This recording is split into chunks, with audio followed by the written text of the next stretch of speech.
ठाकुर जी गगदल कैसी होती है, उसमें ऐसे हाथ लंबे निकले रहते हैं। मतलब जैसे समझो कोई बालक स्लीव्स में अपने हाथ ना डाले, केवल ऊपर से ही पहन ले और स्लीव्स ऐसे लटकी रहे, उसको गगदल कहते हैं। वो ठाकुर जी पहनते हैं सर्दियों में। उसके दो भाव हैं। एक भाव तो सामान्य है कि श्री ठाकुर जी ने कंबल ऐसे पहना है, बड़े बड़े हाथ हैं कि कभी रात में यदि नींद आवे, हाथ बात करने हो तो उनमें घुसा ले। दूसरा भाव बहुत सुंदर है। क्या? वो गगदल श्री नंद बाबा की बगलबंदी है। नंद बाबा के मन में भाव आवे, जी लाला यशोदा मैया ती लिपट के सोवे, उन्हीं के पास ही सोवे, कभी मेरे पास ना आवे। सब लोग इधर देखो। नंद बाबा के मन में भाव आवे, हे विधाता अगली बार मोए मैया बना के भेजियो, क्योंकि मैं तो बड़ा संकोच में रह जाऊं, लाला मेरे पास आवे ही ना है। ठाकुर जी नंद बाबा की मन की बात समझ गए कि बोले बाबा यूं सोच रहे हैं लाला मेरे पास ना है सोवे, आज मैं बाबा के पास सोऊंगा। तो आज ठाकुर जी बाबा के बिस्तर में घुस गए। वो बोले बाबा मैं आपके पास सोऊंगा, और ठाकुर जी ने ऐसे अंक में भर लिए। आज नंद बाबा के प्रेमाश्रु छलक पड़े, मेरो लाला मेरे पास सो रहे हो। यशोदा मैया को नींद नहीं आ रही, बार बार उठ के देख रही है, बोले लाला यही दे दो, मुझे तो नींद ही ना आ रही आके बिना। नंद बाबा बोले आप रोज सोती हो, आज मेरे पास सोन दो यार। लेकिन वास्तव में ठाकुर जी नाटक कर रहे थे, ठाकुर जी को नींद नहीं आ रही थी। नंद बाबा की बड़ी बड़ी दाढ़ी कभी लाल जी की आंख में लगे, कभी नाक में घुस जाए, कभी गालन पे छुए। रात में जैसे ही नंद बाबा को गहरी नींद आई, चुपचाप ठाकुर जी हाथ खोल के निकले और यशोदा मैया के अंग से लिपट के सो गए। सुबह जब नंद बाबा उठे तो बाबा को संकोच भयो, बोले लाला रात में आयो लेकिन चलो वो मैया पास ही। फिर सोचने लगे कि काश विधाता मैं मैया ही होता तो लाला मेरी गोद में ही रहता हूं हमेशा। ठाकुर जी को लगी बाबा को कैसे सुख दूं मैं। सो ठाकुर जी क्या करने लगे, सोते तो मैया के पास हैं, पर नंद बाबा जो दिन भर बगलबंदी पहन के रहते हैं, रात्रि में जैसे ही उसको उतार देते हैं, ठाकुर जी नंद बाबा की बगलबंदी पहन लेते हैं। अब इतने से लाला और इतनी बड़ी बगलबंदी, अब आए पहन ले, सो हाथ ठाकुर जी के ऐसे लटके, नीचे नीचे हाथ लटके, नीचे बगलबंदी लटके, और नंद बाबा की बगलबंदी ही ठाकुर जी कंबल बना के ओढ़ लें, वही वहीं सोमे, वही वहीं दुबक जाए, वही के भीतर ही रहें। पूरी रात ठाकुर जी उसमें किलोल करते हैं। श्री ठाकुर जी की अंग की सुगंधी से जब वो बगलबंदी अंकित हो जाती है, तब अगले दिन नंद बाबा पहन के जाते हैं, तो उनको पूरे दिन यही आभास होता हो कि लाला मेरे हृदय से लगो गए हो, लाला की सुगंधी आ रही है, लाला रात भर यही में सोए है। तो वो गगदल पहनते हैं श्री ठाकुर जी। वो शीतकाल में ही दर्शन होता है ठाकुर जी का गगदल में। अभी जहां हम रुके वहां घर के सदस्यों को ही होते हैं सुबह सुबह गगदल में दर्शन। तो वो मंगला के दर्शन होते हैं वहां पे। 5 बजे मंगला होती है श्री लाल जी की उत्सव में। उसके बाद फिर सब लोग बाल भोग पाते हैं। 9 बजे से कथा प्रारंभ हो जाती है, 12 बजे कथा विश्राम होती है। और वहां कथा भी सप्ताह क्रम नहीं रहता, कथा का क्रम रहता है, पर कथा में ज्यादातर रसिकों की चर्चा होती है। अब इस बार शायद अष्ट सखाओं की वार्ता रहेगी। और 12 बजे फिर पर्दा आ जाता है व्यास मंच पर, व्यासपीठ थोड़ी किनारे हो जाती है, ठाकुर जी के पीछे कुंज होती है, कुंज खुलती है और घटा के दर्शन होते हैं। घटा मतलब उसी कलर की पिछवाई है, उसी कलर के ठाकुर जी के वस्त्र हैं, उसी कलर की गद्दी मसनद, सब कुछ एक ही कलर का, केवल श्याम सुंदर दिखेंगे, बाकी सब एक ही रंग होता है। तो किसी दिन गुलाबी, किसी दिन नवरंगी, किसी दिन अमरसी, किसी दिन अलग अलग। इस प्रकार ठाकुर जी की घटा होती है, 7 दिन की घटा के दर्शन होते हैं। उसके भी बड़े बड़े भाव हैं कि घटा में क्यों बैठते हैं ठाकुर जी। तो घटा का दर्शन दोपहर में होता है। उसके बाद सब लोग प्रसाद आदि पाते हैं, थोड़ी देर विश्राम करते हैं। 5 बजे श्री गिरधर लाल जी फिर पालकी में विराजते हैं। पालकी में बैठ करके फिर कथा स्थल पर आते हैं, और फिर दूसरे मंच पर ठाकुर जी की रात के उत्सव का बंगला बनता है। क्योंकि शीतकाल है इसलिए फूल का बंगला नहीं बनता, तो बंगले भी अलग अलग बनेंगे। कभी पतंग के बंगले बनते हैं, कभी ठाकुर जी की हटरी बनती है, कभी शीशे के बंगले। इस बार शीश बंगला भी बन रहा है ठाकुर जी का। जलेबी के बंगले बनते हैं, लड्डू के बंगले बनते हैं, उसमें श्री ठाकुर जी विराजते हैं और फिर दर्शन देते हैं। और फिर वहां पे सांस्कृतिक हम लोग सब नृत्य करते हैं, पद गाते हैं, फिर कोई ना कोई आते हैं सेवा करने के लिए अपनी, और ठाकुर जी को गा के नृत्य करके रिझाते हैं। 9-10 बजे तक खूब आनंद चलता है। चटकदार कपड़े सब पहनते हैं, खूब उधम मचता है, और फिर ठाकुर जी का उत्सव विश्राम, शयन आरती होती है। श्री ठाकुर जी सब ब्रजवासियों को लेकर के गोवर्धन गए। गोवर्धन, गो कहते हैं इंद्रियों को, पंच ज्ञानेन्द्रिय और पंच कर्मेंद्रिय, इन दसों के, इन पांचों के समूह को ही इंद्रिय कहते हैं, और इन्हीं इंद्रियों के समूह को ही गौ कहते हैं। गौ का जो वर्धन करे, किस में वर्धन? कृष्ण भक्ति में जो वर्धन करे, उनका नाम है श्री गोवर्धन। आप यदि गिरिराज जी की परिक्रमा लगाते हैं, गोवर्धन नाथ जी को प्रणाम करते हैं, तो निश्चित है कि आपकी जो इंद्रिय ठाकुर जी की सेवा में तत्पर नहीं है, उस इंद्रिय के भाव से आप परिक्रमा लगाओ, वही इंद्रिय ठाकुर जी स्वीकार कर लेंगे। हमने ये बात अनुभव भी की है। आप पहले तो विराजो, कथा के बीच में लिख करके आप दे दें तो अच्छा है, ऐसे रोक के नहीं बोलना है भैया, कथा की मर्यादा, लिख करके दो जो भी आपका भाव है। क्या बता रहा था मैं? गौ यानी कि इंद्रियां, उनका जो कृष्ण भक्ति में वर्धन करे, उनका नाम है गोवर्धन। किसी की दर्शन में बहुत रुचि है पर श्रवण में रुचि नहीं है, उसको दर्शन करा लो मंदिरों के, लेकिन उससे कहो कथा सुनो, नहीं सुन सकता। जाए गिरिराज जी, एक परिक्रमा लगा के आए और गिरिराज जी से यूं कह के आए, हे गोवर्धननाथ आप कृपा करो मेरी श्रवण भक्ति बढ़ेगी। किसी व्यक्ति को दर्शन का सुख है, श्रवण का भी सुख है, पर श्रृंगार में उसको निपुण नहीं है, अपने ठाकुर जी का श्रृंगार बढ़िया नहीं कर पाता। ठाकुर जी से हम पे भैया सही बता रहे हैं, हमको श्रृंगार की एबीसीडी भी नहीं आती थी, कहां से सीख गए? और हमारे लाल जी इतने बड़े भी नहीं है कि श्रृंगार बहुत आराम से हो जाए, हर कोई नहीं स्पर्श कर सकता, लाल जी छोटे से हैं। उनके एक एक चीज का श्रृंगार धराना, उनको कुंडल धराना ही बड़ा टेढ़ा काम है। जितनो छोटो बालक उतनो ही संभालना मुश्किल, कहां से आ गया श्रृंगार करना, अभी भी पता नहीं आता है कि नहीं। पर हमको ये बात पता है कि श्री गोवर्धन नाथ जी ने कृपा की, श्री गिरिराज जी ने कृपा की, उन्होंने ही श्रृंगार सिखा दिया। अब लाल जी को माल कैसे पहनी है, दो माल कैसे धारण करेंगे, कुंडल कैसे, मत्स्याकृत कुंडल, मकराकृत कुंडल। हमारे घर में हमारी माता जी तो परेशान रही हमसे बहुत साल तक। क्यों? जैसे लाल जी आए नए नए, अब मुझे लगे इनका श्रृंगार कैसे करूं, इनके वस्त्र कैसे बनाऊं, तो हमारी माता जी की जो भी कोरी साड़ी होती थी वो फाड़ ले जाता था मैं। मैया हमारी बोली एक दिन पता ना कौन सा चूहा घुसे आयो घर में, सबरी साड़ी ने फाड़ ले गो। फिर माता जी ने एक दिन देखे कि लाल जी पहन के बैठे हैं, मैया बोली अच्छा यहां है रही है सेवा। तो पहले के स्वरूप अगर आप कभी देखेंगे, इस बार नाथ द्वारा उत्सव में दिखाऊंगा मैं, प्रारंभ के स्वरूप हमारे लाल जी बिल्कुल ऐसे लगेंगे पत्र पूछ रहा, पत्रे दुबरे से, गाल पिचके से, दुचके से, सीधे साधे से खड़े हैं बेचारे, इनको श्रृंगार भी ऐसे ही। लेकिन धीरे धीरे श्री गिरिराज जी की कृपा से ही ठाकुर जी को स्वरूप बनो, श्रृंगार सीख गए। कहने का अभिप्राय, आप जिस सेवा में निपुण नहीं है ठाकुर जी की में, जिस सेवा में निपुण नहीं है उस सेवा की प्रार्थना गिरिराज जी से करो और परिक्रमा लगाओ, उसी सेवा में निपुणता आ जाएगी। आप अगर श्रृंगार बढ़िया नहीं कर पाते, जाओ एक परिक्रमा हमारे कहीं से लगा के आओ, हे गोवर्धन नाथ हम श्रृंगार को ने गुण दो, और परिक्रमा लगावे के बाद कछु दिना प्रतीक्षा करियो, अपने आप आपके मन में आपके चिंतन में आने लगेगा, आज ठाकुर जी को ऐसे सजाएं, आज ठाकुर जी को ये पहनाएं, आज ठाकुर जी को ये धराएं, और श्रृंगार आ जाएगा। ये चमत्कार से कम नहीं है, परंतु ये चमत्कार शब्द नहीं है, ये कृपा शब्द है। उनका नाम ही गोवर्धन, गो यानी इंद्रियों का वर्धन करना। दूसरा वो भैया अभी पूछ रहे थे कि गिरिराज जी का कोई स्वरूप है? हमारे श्री गोवर्धन नाथ जी गौ स्वरूप में हैं, गैया के आकार के हैं।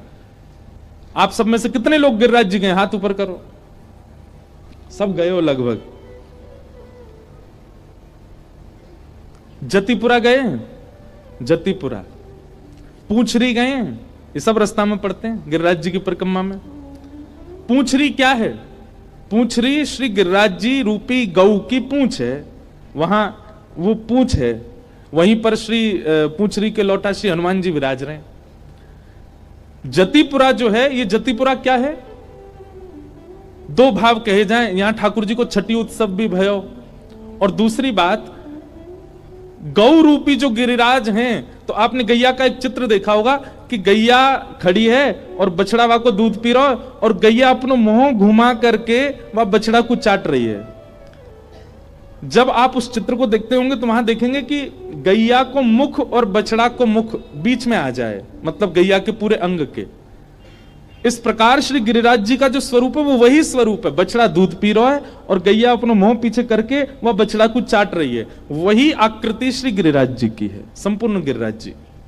और जतिपुरा जो है वो बिल्कुल मध्य है, जहां गैया अपनी जीभ से बछड़ा को चाट रही है, मतलब वहीं श्री ठाकुर जी विराज रहे हैं, वहीं ठाकुर जी ने 56 भोग अरोगे। तो गौ का स्वरूप है श्री गिरिराज जी, उन्हीं के रूप से विराजमान है। उन्हीं में से प्रत्यक्ष आकार रूप धारण करके श्री गोवर्धननाथ प्रकट हुए। एक भुजा ऊपर करके दूसरी भुजा कमर पर धारण करके ये ठाकुर जी का रूप प्रकट हुआ इसी कलिकाल में, जो श्रीनाथ द्वारा में विराजमान हो गए। तो इस प्रकार श्री गिरिराज जी का स्वरूप है। भगवान सब ब्रजवासियों को लेकर के गोवर्धन गए और गोवर्धन में जाकर के सबने कही इनको पूजो, ये हमारे सांचे देव हैं। सब ब्रजवासी ने उनकी पूजा करी। इतने में ही 4 भुजा वाले श्री गोवर्धननाथ प्रकट है गए। लाओ ब्रजवासियों भोग, लाओ ब्रजवासियों भोग। सब ब्रजवासी बड़े प्रसन्न है कि बोले लाला, आज तक हमने इंद्र की खूब पूजा करी पर कभी देवता हमको दिखो नहीं, पर तेरी आज्ञा मान करके हम सब गिरिराज जी पूजन करवे आए। देख आज हमने 700 देवता देख लियो, सांची में देवता देख लियो। ठाकुर जी बोले जाओ अपने अपने घर की सब सामग्री पवा के आओ। सब ब्रजवासी अपने अपने घर की सामग्री लेके जामे, अपने हाथ से पवा में। वहीं एक पद आता है, बहुत सुंदर पद है। नंद बाबा ने लाला सो कहीं, लाला सब पूजा कर रहे हैं, सब सामग्री पवा रहे हैं, तू कछु ना पवावे को, अब तू भी जा के पवा के आ। और श्री ठाकुर जी गिरधर लाल जी को, श्री गिरिराज जी को पवाने के लिए जा रहे हैं। बहुत सुंदर पद है। किशोरी जी देख रही हैं, सब लोग ध्यान से सुनना। गिरिराज जी कौन है? वो भी ठाकुर जी हैं। और जो नीचे से पवावे जा रहे हैं वो कौन है? वो भी ठाकुर जी हैं, दोनों ठाकुर जी। मतलब भक्त ठाकुर जी को पवावे, ठाकुर जी भक्त को पवा में देखो गयो, श्री जी ठाकुर जी को पवा में, ठाकुर जी श्री जी को पवा में, ये देखो गयो, पर ठाकुर जी को पवा रहे हैं, ऐसा दृश्य तो केवल गिरिराज जी में भयो। सबकी दृष्टि में यह भाव सामान्य है कि लाला गिरिराज जी की पूजा कर रहा है, पर हमारी श्री जी दूर खड़ी हैं और उनके नेत्रन में प्रेमाश्रु आ रहे हैं। क्यों? ठाकुर जी स्वयं टीको लेकर के अपने ही रूप को टीको लगा रहे हैं, स्वयं मोहन थार मेवा बाटी लेकर के अपने ही स्वरूप को पवा रहे हैं। और जो प्रसाद मुख से नीचे गिर रहा को ठाकुर जी स्वयं पा रहे हैं, अपनो ही प्रसाद पा रहे हैं। और सब करवे के बाद में दिया बाती करके स्वयं ही अपने स्वरूप की आरती कर रहे हैं। और आरती करवे के बाद नौन राई कर रहे हैं, ठाकुर जी अपने ही स्वरूप की नजर उतार रहे हैं। और नजर उतारने के बाद अपने स्वरूप की बलैया ले रहे हैं। यही दृश्य श्री जी दूर खड़ी खड़ी देख रही हैं। यह लीला सब करत कन्हाई, यह लीला सब करत कन्हाई, यह लीला सब करत कन्हाई, यह लीला सब करत कन्हाई। उतजे मत गोवर्धन के संग, उतजे मत गोवर्धन के, सब लोग गाओ। उतजे मत गोवर्धन के संग, उतजे मत गोवर्धन के संग, और इत श्यामा संग प्रेम लढ़ाई, इत श्यामा संग प्रेम लढ़ाई। यह लीला सब करत कन्हाई, यह लीला सब करत कन्हाई। सूरदास जी कह रहे हैं, सूरदास जी का पद है, उत्जेमत गोवर्धन के संग, वहां गिरिराज जी के संग प्रसाद पा रहे हैं। मतलब किशोरी जी ये देख करके आनंदित हो रही हैं कि एक ही स्वरूप है दोनों, बस इतना अंतर है, एक को श्रृंगार ज्यादा है और 4 भुजा हैं, वो गिरिराज जी हैं, और एक 2 भुजा और कम श्रृंगार में वो कन्हैया है। आपस में ही एक दूसरे की पूजा कर रहे हैं, बलैया ले रहे हैं, प्रसाद पवा रहे हैं। किशोरी जी के मन में प्रेम बढ़ रहे हो ठाकुर जी के लिए। और इत गोपिन सो कहत जिमाओ, इत गोपिन सो कहत जिमाओ। यहां तो सब गोप ग्वाल और ब्रजवासी से कह रहे हैं, अरे जाओ अपने अपनी सामग्री लेकर के जिमाओ जाकर के। इत गोपिन सो कहत जिमाओ, इत गोपिन सो कहत जिमाओ। और उत आपुन जेमत सुखदाई, उत आपुन जेमत सुखदाई। यहां तो नीचे जा जाके कह रहे हैं, ऊपर जाके जिमाओ उनको, और ऊपर बैठ के खुद ही पा रहे हैं, खुद ही प्रेम से भोग लगा रहे हैं। बताओ, अपनों भोग लगावे के काजे सबंते कह रहे हैं। मधुमंगल श्री दामाते कह रहे हैं, अरे जी कैसे लेके जा रहे हो, बढ़िया सी थाली में लेके जा, डलिया में लेके जा, या अपने केसर छिड़क दे, हैं गिरिराज जी के सामने, देवता के सामने जा रहे हो, न क्या कुछ सुगंधित बना के जा। किशोरी जी देख के आश्चर्यचकित रह रही हैं, भोग भी खुद ही लगा रहे हैं, और भोग लगानो कैसे ये भी खुद ही बता रहे हैं। जय हो लाला, यह लीला सब करत कन्हाई, यह लीला सब करत कन्हाई। सूर श्याम सब के सुखकारी, सूर श्याम सब के सुखकारी। अच्छा, एक बात आपको आज स्पष्ट कर दें, सूरदास जी के जितने भी पद हैं, यदि उन पदों के अंत में छाप केवल सूर आती है तो समझ जाओ कि वो सूरदास जी को, सूरदास आती है तो समझ जाओ सूरदास जी को। लेकिन यदि छाप आती है सूर श्याम,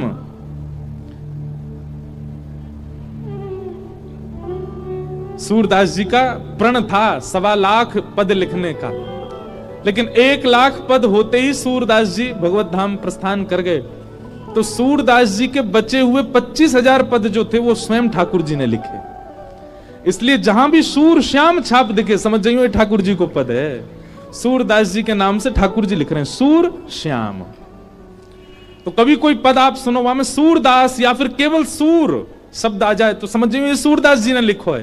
लेकिन जहां सूर श्याम आवे समझ जाइए ये ठाकुर जी की रचना है, ठाकुर जी लिख के गए हैं इसको। तो ये जो पद है ये स्वयं ठाकुर जी, क्योंकि इसलिए इतनी गहरी अंतरंग भाव में ठाकुर जी जा सके। अब श्री जी को जो दिख रहा है गिरिराज जी के समय पर ये हर कोई देख सके। ठाकुर जी ये पता है हमारे ठाकुर जी लिख रहे हैं सूर श्याम सब के सुखकारी, सूर श्याम सब के सुखकारी। भक्त हेत अवतार सदा ही, भक्त हेत अवतार सदा। एक बात, ठाकुर जी ने अपनी पूजा क्यों करवाई? ब्रजवासी इनके बीच में रह तो रही है। देखो, ठाकुर जी से प्रेम करनो, स्नेह करनो, लगाव रखनो आदि आदि ये सब भाव विशेष पक्ष है, पर कहीं ना कहीं हमारे जीवन के कई आर्त हैं, कई विषाद हैं, कई प्रारब्ध हैं, उनके लिए कोई ना कोई नियम, व्रत, नियम, अनुष्ठान कछु तो हमें करना ही पड़े। कोई व्रत करते हैं, कोई नियम करते हैं, कोई अनुष्ठान करते हैं, तब जाकर के हमारे जीवन के कई प्रारब्ध, कई कर्मों से मिलने वाले फल वो सब शांत होते चले जाते हैं। ठाकुर जी मन में विचार कर रहे हैं जे ब्रजवासी कभी मेरी पूजा नहीं करेंगे और मैं कितनों कह लूं कि मैं भगवान हूं, जे कभी मानेंगे ही ना। मेरी पूजा करवे की कहूंगा तो उल्टा मोये डांट देंगे, चल आयो बड़ो जय जय बने हमारे सामने, मोह धो आवे ना भाग जाए आते। ठाकुर जी बोले जी मेरी पूजा ना करेंगे। और दूसरी बात, ठाकुर जी की ये सब पूजा नहीं करते, ठाकुर जी के प्रति प्रेम भाव रखते हैं, इससे ठाकुर जी को बहुत प्रियता लगती है, पर कहीं ना कहीं देवताओं के मन में संशय उत्पन्न होता है। देवताओं के मन में ये भाव उत्पन्न होता है, हम तो पूरे दिन इनकी आराधना करते रहते हैं और ये ब्रजवासी इनसे इतना प्रेम कर रहे हैं, या को मतलब अब की बार ठाकुर जी जब वैकुंठ आएंगे तो हम भी केवल प्रेम ही करेंगे, हम भी गले में गलवैयां डालेंगे। ठाकुर जी बोले कहीं देवता अपनी मर्यादा नहीं भूल जाएं। ब्रजवासी तो मेरे अपने हैं, इनके लिए कोई मर्यादा नहीं, पर कहीं देवता मर्यादा नहीं भूल जाएं, इसलिए ठाकुर जी ने एक और रूप धारण किया और ब्रजवासी से अपनी पूजा करवाई। देवतान को मानो समझा दिया, बोले ध्यान रखियो तुम नहीं हो गले में गलवैयां डारे वाले, औंधे गिरोगे नीचे अगर गले में हाथ डारो तो। ये तो केवल मधुमंगल, श्रीदामा, तनसुका, मनसुका, नंद, यशोदा और ये सब ब्रजवासी, इनको ये अधिकार है।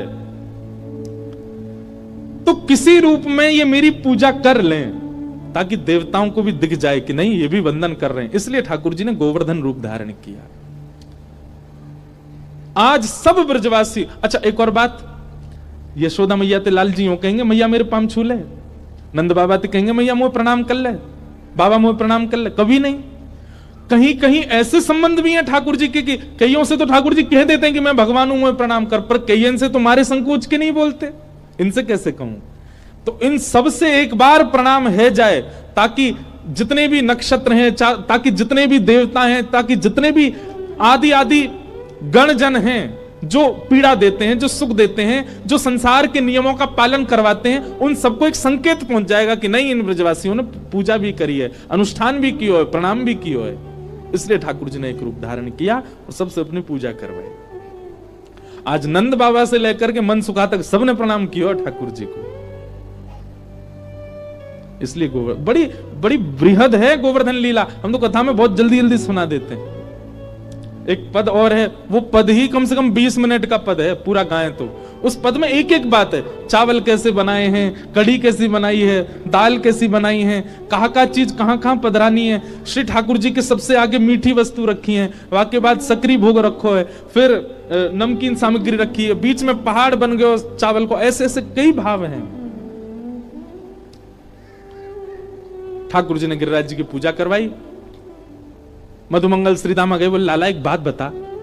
बोले कहा, तेरो जय जय ऐसा लगे बहुत दिना को भूखो दिखे, देखियो सब इनने चट्ट कर गो कचू छोड़ेगो हमारे काजे। ठाकुर जी बोले बा इंद्र ने तो इतने साल तक कचू खाए ही नहीं, कम से कम देवता प्रकट है के खाते रहो या बात को सुख मनाओ।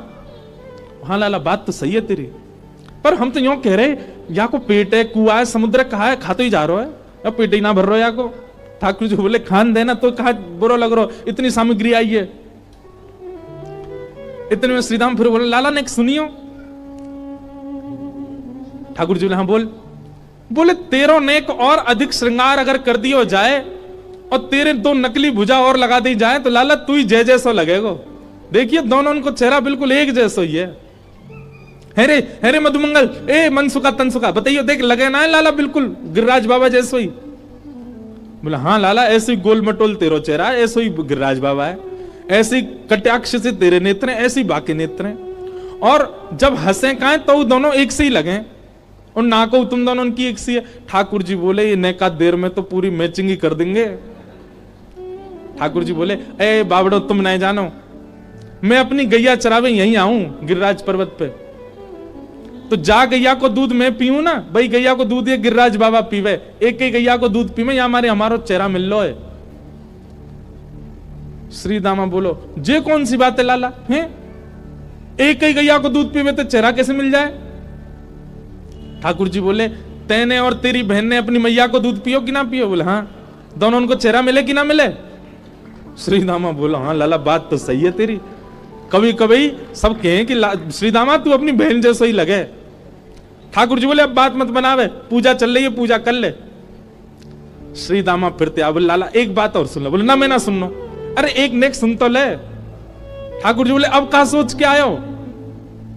लाला मैं यूं सोच रहा गैया को दूध हमने पियो और भाई गैया को दूध बछड़ा भी तो पीवे, हम दोनों को चेहरा का इकुला मिले।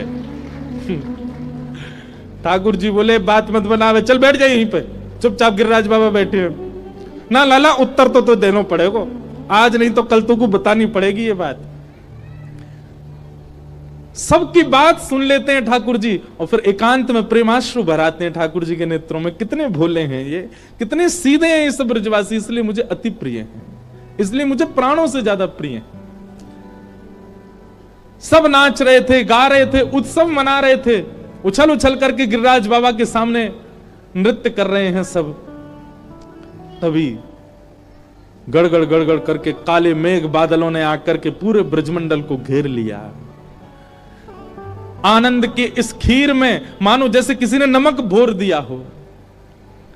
सब ब्रजवासी घबराने लगे, धीमे धीमे सबकी नृत्य की गति धीमी हो गई, गायन बंद सा हो गया।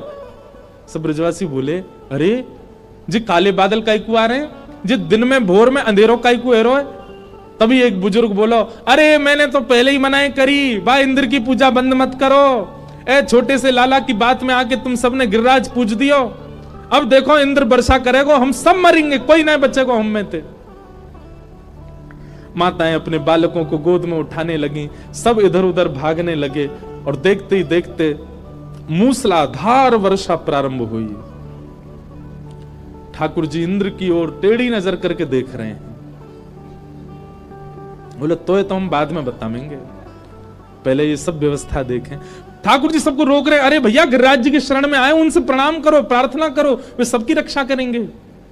अरे लाला है गई रक्षा, कोई ना बचावेगो अब हमें, अब तो हमारे प्राण निकलेंगे, इंद्र हमसे नाराज है गयो।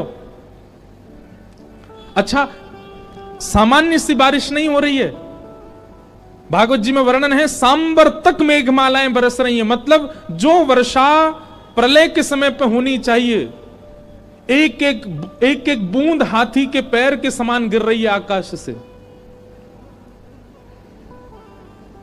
ठाकुर जी ने देखी इन सब ब्रजवासियों के चित्त में अविश्वास उत्पन्न हो रहा है गिरिराज जी के प्रति, और अविश्वास भक्ति में सबसे बड़ी बाधा है। ठाकुर जी ने गिरिराज बाबा को प्रणाम किया, बोले बाबा इन सबन के चित्त में आपके प्रति ये प्रेम और विश्वास प्रगाढ़ है जाए, या के लिए अब कृपा करनी पड़ेगी इन सबन पे। और श्री ठाकुर जी ने गिरिराज जी को प्रणाम करके अपनी दोनों भुजांते श्री गिरिराज जी को एक तरफ से अधर कियो, और अधर करके श्री ठाकुर जी भीतर प्रवेश कर गए। दोनों भुजान से गिरिराज जी उठा लिए, बिल्कुल मध्य में पहुंच करके श्री ठाकुर जी ने 7 बरस के कृष्ण ने अपनी बाम हस्त की कन्नी उंगली के नख के ऊपर श्री गोवर्धन नाथ धारण कर लिए। बोलो बाल कृष्ण लाल की, गिरिराज धरण की, श्याम सुंदर श्री यमुने महारानी की। जैसे ही गिरिराज जी अधर भये, पृथ्वी हिलने लगी, कंपायमान होने लगी। सब ब्रजवासी देखने लगे, जे कहां है रो भैया, इतनी जोर की आवाज कहां से आ रही है, ये सब वृक्ष क्यों गिर रहे हैं नीचे। तभी हल्ला भयो, अरे अरे देखो गिरिराज जी ऊपर अधर है गए। अरे अधर ना भये हैं, हमारे नंद जी के लाला ने अपने बाम हस्त की कन्नी उंगली पे उठा लियो है। सब ब्रजवासी दौड़े, चारों तरफ गिरिराज जी के नीचे जाकर के लाखों ब्रजवासी खड़े हो गए, और सब ब्रजवासियों के मध्य में त्रिभंग लली श्याम सुंदर अपने बाम हस्त की कन्नी उंगली के नख पे धारण करके खड़े गिरिराज।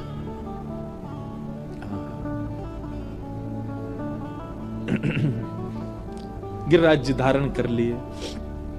सब ब्रजवासी इनके मुंह खुले रह गए, आंख खुली रह गई, सब लाला को देखें। थोड़ी देर तो देखते रहे, बिल्कुल शांति, केवल और केवल वर्षा की आवाज आ रही है, और किसी की, लाखों करोड़ों ब्रजवासी हैं, किसी की आवाज नहीं आ रही। 21 किलोमीटर दूर तक सब ब्रजवासी खड़े हैं, सब लाला को देख रहे हैं। जी कहा भय हो, नेक देर में ही मानो जैसे चमत्कार दिख रहा हो, ऐसी स्थिति हो गई। थोड़ी देर में ही वो ओझल हुई। सब ब्रजवासी, अरे भैया देख का रहे हो, सबरी अपनी छड़ी लगाओ।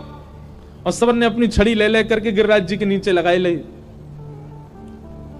दूर दूर तक जब सब छड़ियां लग गईं, ठाकुर जी बोले, जे कहा कर रहे हो भैया सब रे। ब्रजवासी बोले, लाला हमने छड़ी लगा ली है, और हमारी छड़ी पे गिरिराज जी टिके, तू अपना हाथ नीचे कर ले अब।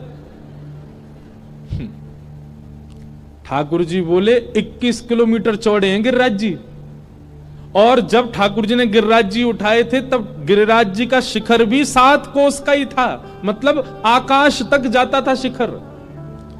ठाकुर जी बोले 21 किलोमीटर लंबे चौड़े ऊंचे, भार समझ रहे हो गिरिराज जी को कितना होएगा। इतने भारी गिरिराज जी तुम्हारी छड़ी पर टिकेंगे। ब्रजवासी जोड़ते हंसे, वाह हमारी मोटी मोटी छड़ी पर ना टिक, और तेरी नेक्सी से उंगली पर टिक रहे हैं जी। ठाकुर जी बोले, हम बे जी मेरी उंगली पर ही टिक रहे हैं, अपनी छड़ी हटा लो सबरे। ब्रजवासी बोले लाला देख ज्यादा बात मत बनावे, हमने छिड़ी लगा ली है, तू अपनी उंगली नीचे कर ले, हम संभाल लेंगे, गिरिराज जी है। ठाकुर जी बोले अरे भैया ये गिरिराज जी नीचे आ जाएंगे, सबरे मर जाओगे। बोले कछुना होगा, तू उंगली नीचे कर, हमने छिड़ी लगा रखी है। ठाकुर जी बोले ठीक है तो संभालो, मैं हटा रहा हूं अपनी उंगली। जैसे ही लाल जी ने नेक उंगली नीचे करी, महाराज गड़गड़ करके गिरिराज जी नीचे आने लगे। चट चट चट दूर दूर तक सबन की छड़ी टूटने लगी। सबरे ब्रजवासी चिल्लाए लाला बचा बचा बचा। ठाकुर जी ने फिर से अपनी उंगली लगाई और नख के ऊपर गिरिराज जी फिर धारण कर लिए। अब तो दूर दूर तक ना तो एक छड़ी ना कोई सपोर्ट, कछू ना है। सब ब्रजवासी अपनी अपनी छड़ी ने देख रहे हैं, टूट गई बीच में थे। लाला जी सांची में तेरी उंगली पे टिक रहे हैं।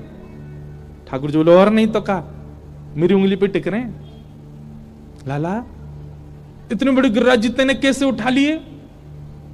ठाकुर जी बोले हम जय जय हैं, बचपन ते ही जय जय हैं। मैया ते कही, बाबा ते कही, मधुमंगल श्रीदामा ते कही, सबरी गोपीन ते कही मैंने कि मैं जय जाऊं। देख वो खड़ी का है कारी सी, या के घर में एक दिन सत्यनारायण के सिंहासन पर मैं बैठ गया कि मेरी पूजा कर ले, मैं ही जय जाऊं। ना करी या ने पूजा मेरी, आज पता चल गई मैं ही जय जाऊं, सबरे प्रणाम कर लो मुझे। ब्रजवासी बोले लाला तू जो कहेगो सब मानेंगे, पर यह बात ना मानेंगे कि तू जय जय है। तू जो कहेगो सब बात स्वीकार है, लेकिन जे नहीं मान सके कि तू जय जय। सांची बता तेने गिरिराज जी कैसे उठाए? ठाकुर जी बोले भैया मान लियो आज तो। बोले तूने ऐसा कहा किया जो तू जय जय? ठाकुर जी बोले हमने पूतना मारी, अघासुर मारो, बकासुर मारो, धेनुकासुर मारो, अरिष्टासुर मानो, कालिया मर्दन कर दिया और गिरिराज जी उठा लिए। ब्रजवासी बोले बस बस बस बस बस चुप रहे, ज्यादा मत बोले। मारी तेने पूतना, अघासुर बकासुर मारो तेने। अरे लाला जे तो हमारे ब्रजमंडल को इतना पुण्य है, हमारे ब्रजमंडल की इतनी महिमा है, हमारे ब्रजमंडल में आवे के काजे इतने पुण्य चाहिए। ये सब राक्षस जितने भी आए इनके पास पुण्य ना आए तो ब्रज में प्रवेश करते ही इन सबन के थोड़े बहुत जो पुण्य वो घटन लगे। तेरे पास पहुंचते पहुंचते सबरे पुण्य घट गए, मर गए। मरे मरायन में हाथ मार के बोले मैंने मार दिए। ठाकुर जी बोले मेरा मन तो है कि मैं गिरिराज जी छोड़ के प्रणाम कर लूं। ना ना ना लाला तू खड़ो ऐसे ही रहे, हाथ नीचे मत करियो ने को। लाला आज तो बतानी पड़ेगी तेने गिरिराज जी कैसे उठाए। ठाकुर जी बोले मैं यूं कह दूं मैं जय जाऊं तुम्हें माननी ना है,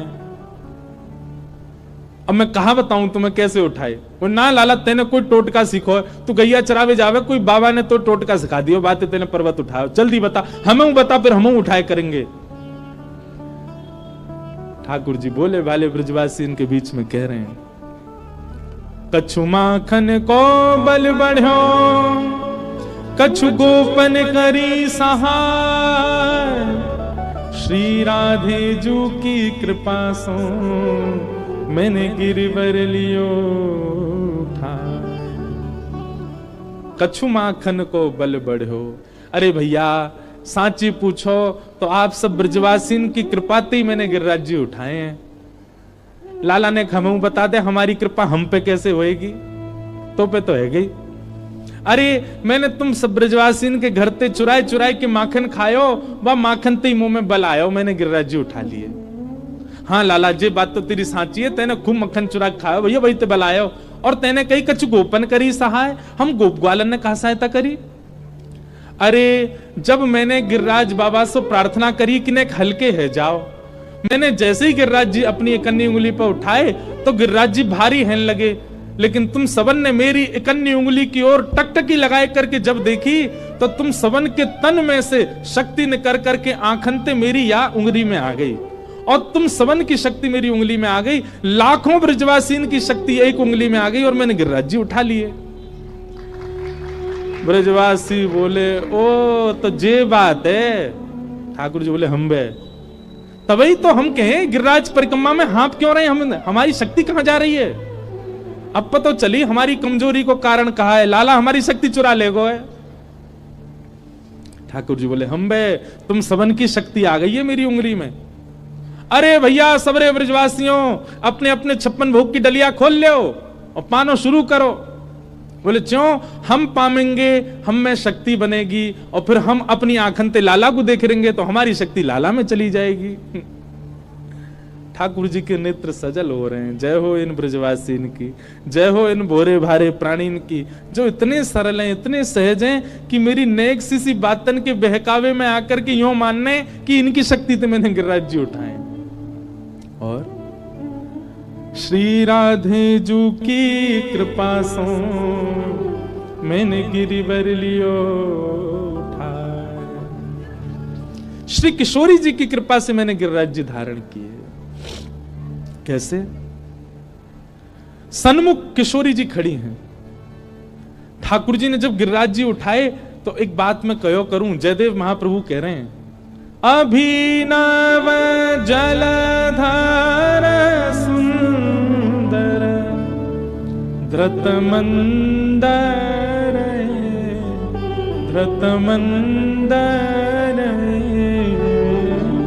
श्रीमुख चंद्र चकोर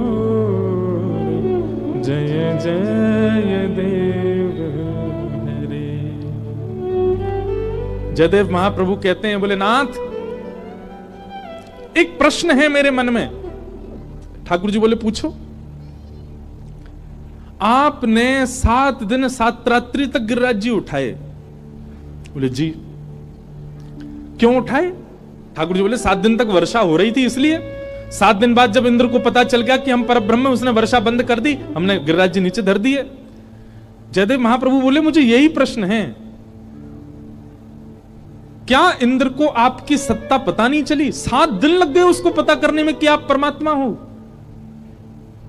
भगवान बोले भगवान जाने, उसको लग गए होंगे 7 दिन। ठाकुर जयदेव महाप्रभु बोले नहीं प्रभु, जैसे ही आपने गिरिराज जी उठाए थे ना और गिरिराज जी उठा के धारण किए, इंद्र को तो तभी पता चल गया था कि आप परमात्मा हो। इंद्र ने तो उसी समय मन बना लिया था, ओहो मुझसे तो अपराध बन गया, मैंने परब्रह्म की परीक्षा ले ली वर्षा करके। इंद्र वर्षा कम करने लगा था, इंद्र तो वर्षा बंद करने लगा था पहले दिन ही, 7 मिनट बाद ही। लेकिन तभी आपने क्या देखा, लाखों ब्रजवासी चारों ओर खड़े हैं और जिस शिला पर आप खड़े थे ठीक आपके सामने कुछ सखियों के घेर में वृषभानु नंदिनी श्री राधिका रानी खड़ी हैं, श्री किशोरी जी खड़ी हैं। आपने मन में विचार कियो, अरे श्यामाजू कभी तो आपको झरोकेंते देखनो पड़े, कभी आपको वृक्ष वल्लरी के कुंजनते देखनो पड़े, कभी आपको दूरते देखनो पड़े, कभी आपको ओटते देखनो पड़े, कभी आपको सखी रूप में आकर के देखनो पड़े, कभी आपको चूड़ी बेकवेवारी बन के आवे को देखनो पड़े, कभी आपके यहाँ विविध विविध प्रकार के रूप बदल बदल के आके देखनो पड़े। पर आज सौभाग्य मिलो है, श्यामाजू सामने खड़ी हैं, दर्शन करवे को अवसर मिल रहा है। आपने इंद्र को भ्रगुटी टेढ़ी करके इशारों कियो, हे इंद्र जब तक तेरे भंडार खत्म ना हो जाए वर्षा कर तो रहे, ताकि मैं श्री जी को दर्शन कर सकूं, ताकि मैं श्री किशोरी जी को देख सकूं, इनके रूप लावण्य को दर्शन कर सकूं। नाथ 7 मिनट में इंद्र को पता चल गया था कि आप परमात्मा हो, पर 7 दिन 7 रात्रि आपने गिरिराज जी इंद्र की वर्षा के लिए नहीं, श्री जी के दर्शन के लिए धारण किए। श्री मुख चंद्र चकोर जय जय देव हरे। इसीलिए हमारे श्रीनाथ जी इनके नेत्र नीचे ही रहते हैं। क्यों? सामने श्री जी को देख रहे हैं, किशोरी जी का दर्शन कर रहे हैं। 7 दिन बाद और एक और बात कहते हैं जयदेव महाप्रभु, क्या कि 7 दिन 7 रात्रि कोई क्रम नहीं था। क्या हमारे मन में प्रश्न आ जाएगा, क्या श्री जी के दर्शन से ठाकुर जी 7 दिन में ऊब गए, क्या मन भर गया? नहीं, इंद्र की पानी का भंडार खत्म हो गया। इंद्र के पास में वर्षा करवे के पास काजी जले ही नहीं बचो, सबरो बरसा दियो ने। जब 7वां दिन प्रारंभ भयो, धीमे धीमे वर्षा खम है गई, बादल छट गए और महाराज जैसे सूर्य निकलन, ठाकुर जी यहीं खड़े, सब ब्रजवासी बोले लाला अब वर्षा बंद है गई, अब तो गिरिराज जी नीचे धर दे, अब वो ऐसे खड़ा रहेगो। तब ठाकुर जी ने क्रोध करके इंद्र को देखा, तेने काय को बंद कर दी? इंद्र बोलो नाथ सबरो पानी खत्म है, बचो ही ना मेरे पास, और कहां तक बरसात हो। या हमारे 7 दिन में गिरिराज पूजा पूरी है गई, नहीं तो ठाकुर जी आपके मन की चलती। तो 7 युगन तक आप गिरिराज जी धारण करके खड़े रहते श्री जी को देखने के काजे। 7 युग तक वर्षा चलती और आप श्री जी को देखते रहते नाथ। श्री मुख चंद्र चकोर जय जय देव। भैया या गिरिराज लीला की मुख्य भूमिका या गिरिराज लीला को मुख्य उद्देश्य कोई कछु बताओ, कोई कछु बताओ, मैं भी बहुत कछु बता को, पर अंत में एक ही उद्देश्य निकलो, किशोरी जी के दर्शन ही उद्देश्य है ठाकुर जी को गिरिराज लीला के पीछे। श्यामा जी को दर्शन देखवे के काज श्री ठाकुर जी ने गिरिराज जी उठाए। ऐसी हमारी श्री वृषभानुनंदिनी।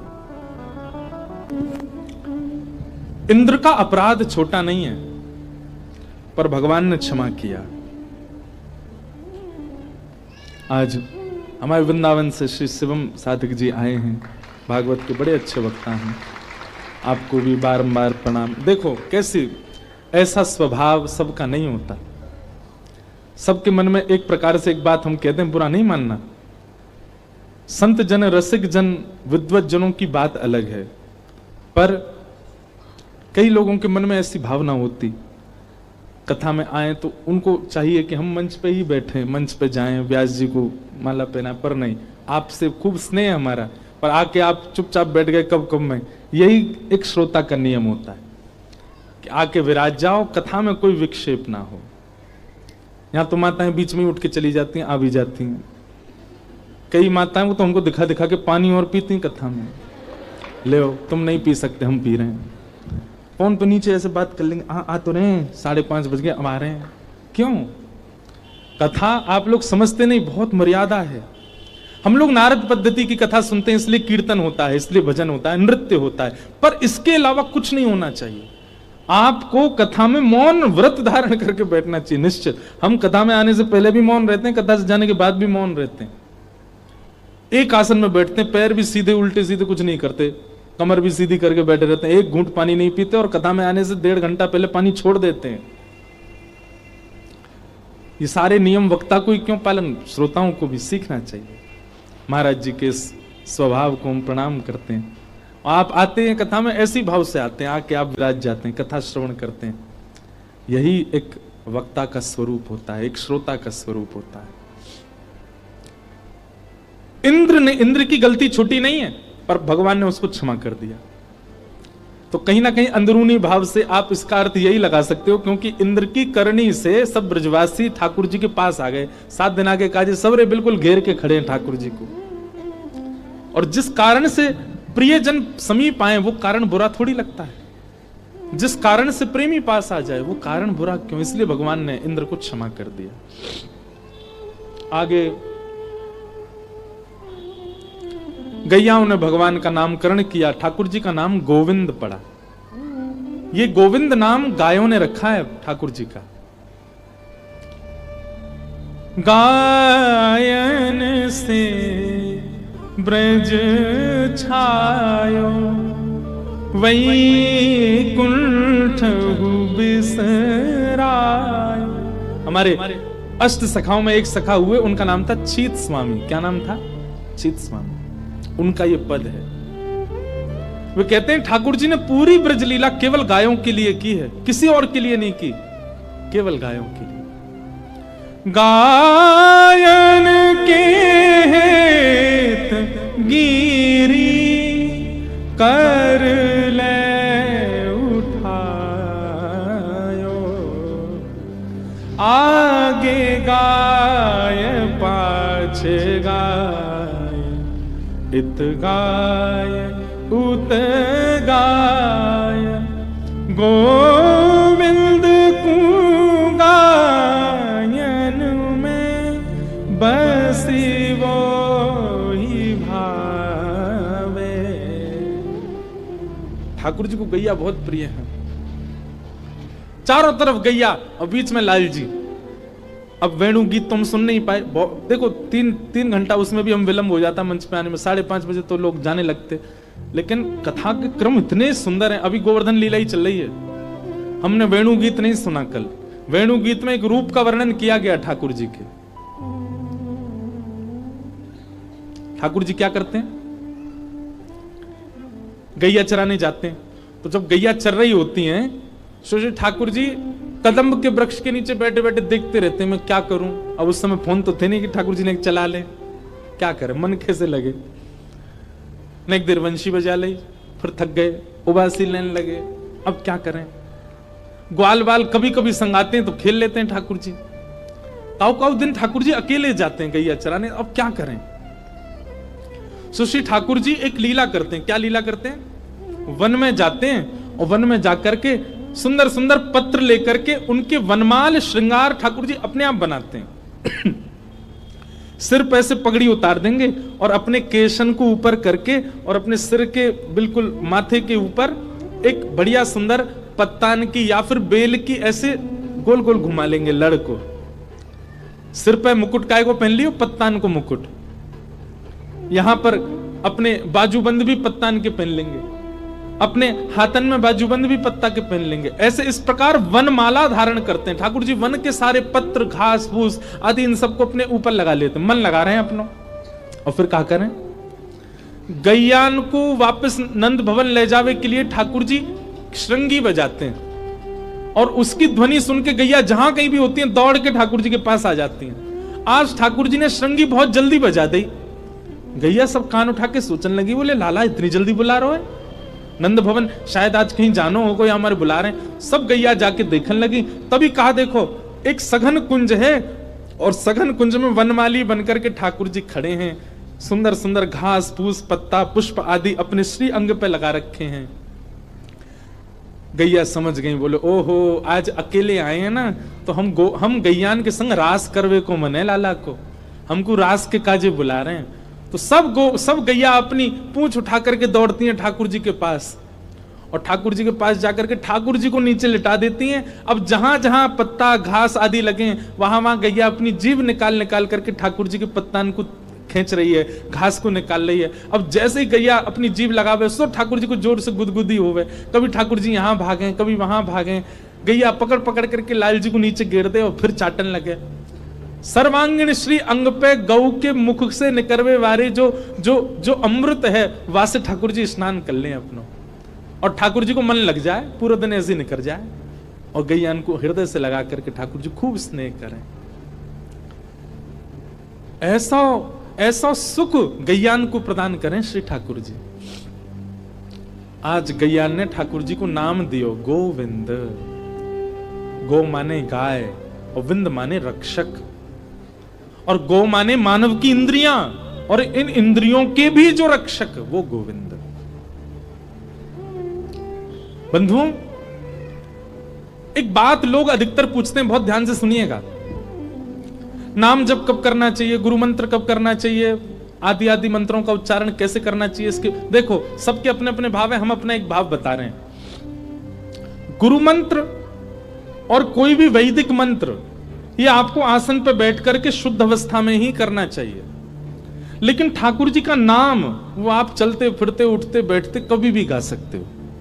ठाकुर जी को नाम को गाने में कोई दिक्कत नहीं है।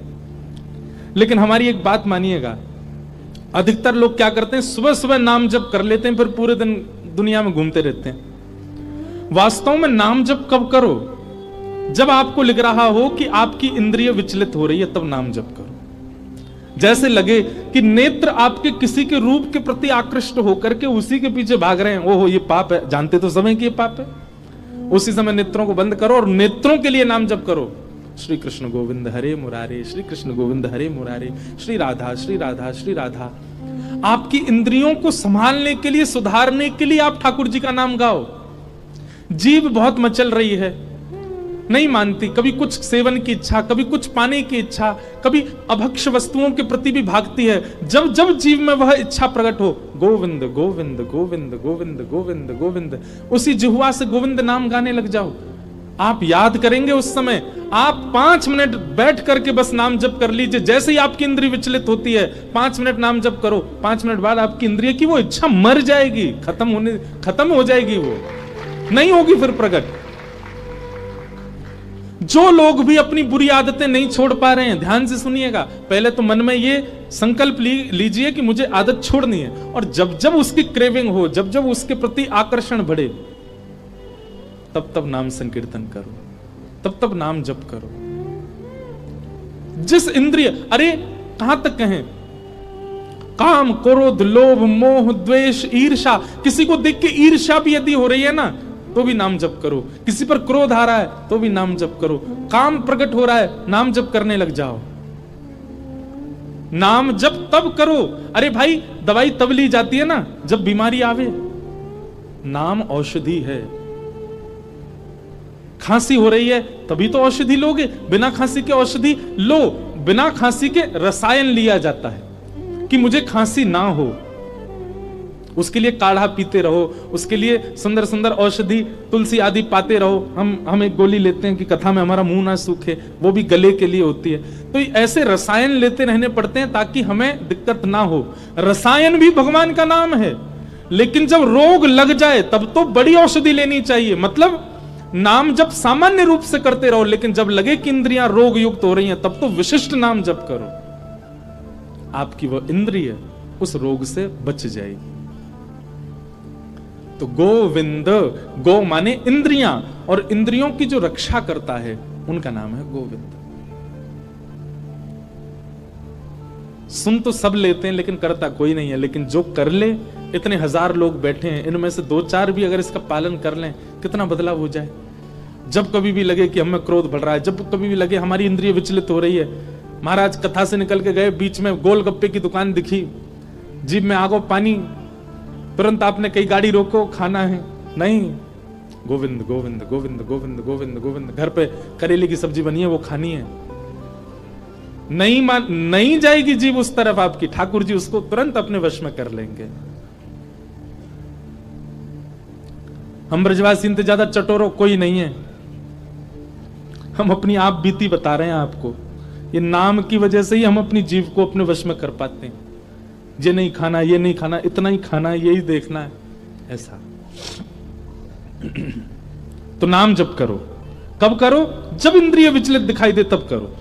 तो गैयाओं ने भगवान का नाम गोविंद रखा। एकादशी व्रत की कथा सुनाई गई। आगे रास पंचाध्यायी प्रारंभ हुआ, और यहां से अब हम लोग रास के क्रम में प्रवेश करें। भगवान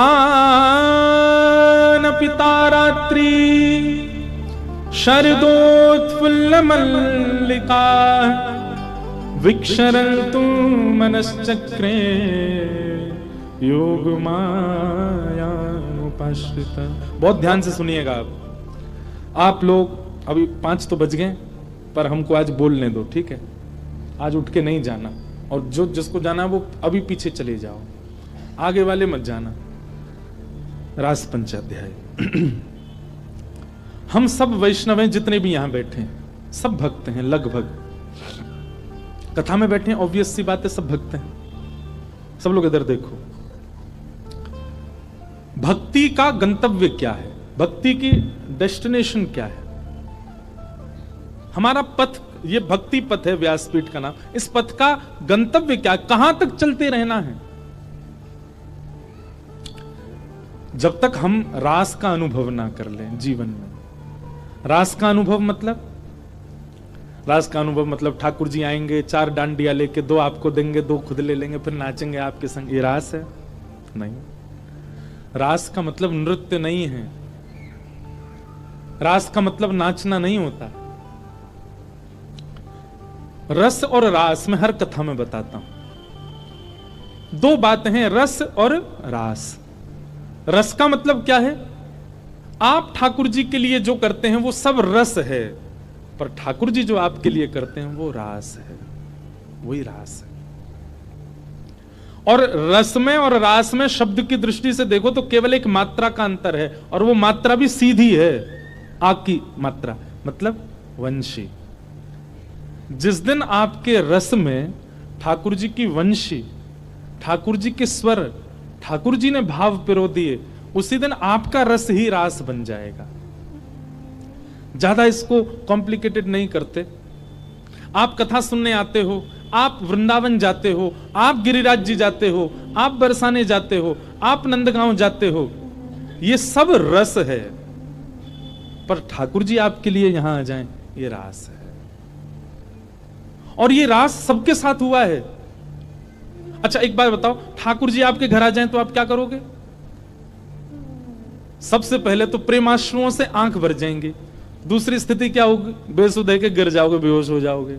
तीसरी स्थिति क्या होगी? जब होश में आओगे अपने तन की सुध नहीं होगी, रखोगे कुछ होगा कुछ, करोगे कुछ निकलेगा कुछ, जैसे तैसे संभालोगे तो फिर आपको अनुभव होगा कि हो क्या रहा है, श्री कृष्ण आए हैं। और जब ये अपने आप को संभाल करके आप चिंतन करोगे श्री कृष्ण आए हैं, तो नृत्य ही करोगे, नृत्य ही होगा। नृत्य सूझबूझ से नहीं होता, नृत्य सोच के नहीं किया जाता, नृत्य तो हो जाता है। आपका तन जब आपकी स्थिति में, आपके वश में नहीं होता, कोई ऐसी धुनी गाई, कोई ऐसा संकीर्तन होने लगा कि जहां आप अपने आप को रोक नहीं पाए, आपके पैर थिरकने लगे और वो नृत्य हो गया। श्री कृष्ण आएंगे तो नृत्य हो जाएगा, लेकिन नृत्य रास नहीं है। रास का मतलब तो श्री कृष्ण की प्राप्ति है। मीराबाई के साथ रास हुआ है क्योंकि श्री कृष्ण उनको मिले हैं। सूरदास जी के साथ रास हुआ है। कब हुआ सूरदास जी के साथ रास? एक दिन पद गा रहे थे, ठाकुर जी नित्य आते थे, राजभोग के बाद रोज आ जाते थे सूरदास जी के पास। सूरदास जी को नहीं पता रहता था। सूरदास जी तो राजभोग अरोग के, अच्छा राजभोग समझते हैं? दोपहर की जो आरती होती है 12 साढ़े 12 बजे सारे मंदिरों में, वृंदावन में, उसको राजभोग आरती कहते हैं। और राजभोग के बाद श्री ठाकुर जी के कपाट बंद हो जाते हैं। क्यों? ऐसी मान्यता हमारे भाव हैं ब्रज के कि श्री ठाकुर जी गैया चरावे गए अब। और जो उत्थापन आरती होती 4:30-5 बजे, उसमें फिर पहला फल का भोग ही लगता है ठाकुर जी को। क्यों? वन में हैं ठाकुर जी, वन में भोग लगा रहे हैं। तो राजभोग आरती के बाद में श्रीनाथ जी के कपाट बंद हो जाते, सूरदास जी आ जाते, अपनी कुटिया में बैठ करके कीर्तन गाते, पद बना बना करके रचना करते। और श्री ठाकुर जी चुपचाप खिड़की से निकल करके आते और सूरदास की कुटिया में अधर आकर के बैठ जाते और कोने में बैठ के थोड़ी पे हाथ धर के चुपचाप सुनते सूरदास जी को।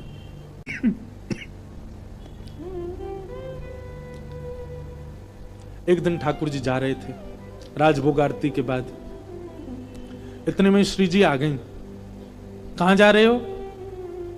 ठाकुर जी कहीं ना, ऐसे ही जा रहा हूं डोलवे। नहीं सांची बताओ कहां जा रहे हो?